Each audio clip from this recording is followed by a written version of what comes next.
Bonjour et bienvenue sur Isobourse. Vendredi 13 mai 2016, l'indice CAC 40 a terminé la semaine à 4320 points, soit une hausse hebdomadaire de 0,44%. Passons tout de suite à l'analyse des marchés dans le logiciel Isobourse.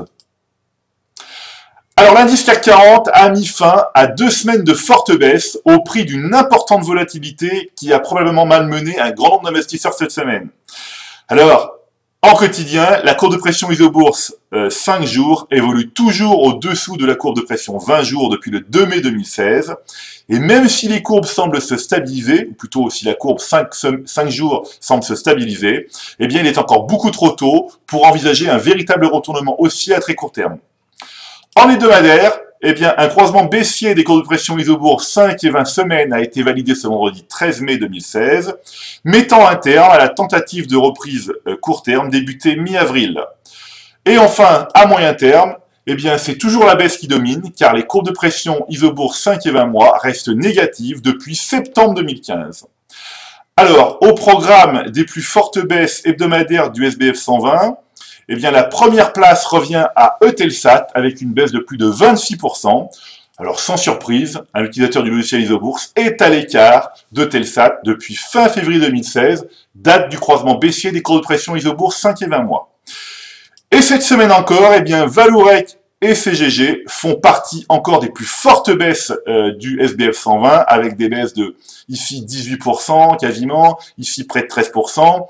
Alors ici, donc, les courbes de pression Isobourse sur Vallourec sont toujours baissières depuis de nombreux mois. C'est le cas également de CGG. Donc là, toujours baissières depuis de nombreux mois. Évidemment, on reste à l'écart de ces valeurs. Alors cette semaine, eh bien, le fonds Martin Morel Impulsion France, qui base sa stratégie sur la pression Isobourse, eh bien, s'est offert une belle hausse de plus de 1,5%. Alors parmi les plus fortes hausses du fonds cette semaine, eh bien, on trouve les valeurs comme Ubisoft, Nicox, MGI Coutier, Ozi, Trigano. Donc là, toujours le même point commun, des valeurs dont les courbes de pression Isobourse 5 et 20 mois sont toujours haussières. Ici sur Ubisoft, elles le sont depuis de nombreuses années. Ici sur Nicox, eh bien, c'est un croisement récent, une position qui vient récemment d'entrer dans le portefeuille du fonds Martin Morel Impulsion France. Ici, MGI Coutier, eh bien là, les courbes de pression sont toujours haussières depuis de nombreux mois, donc, etc., etc.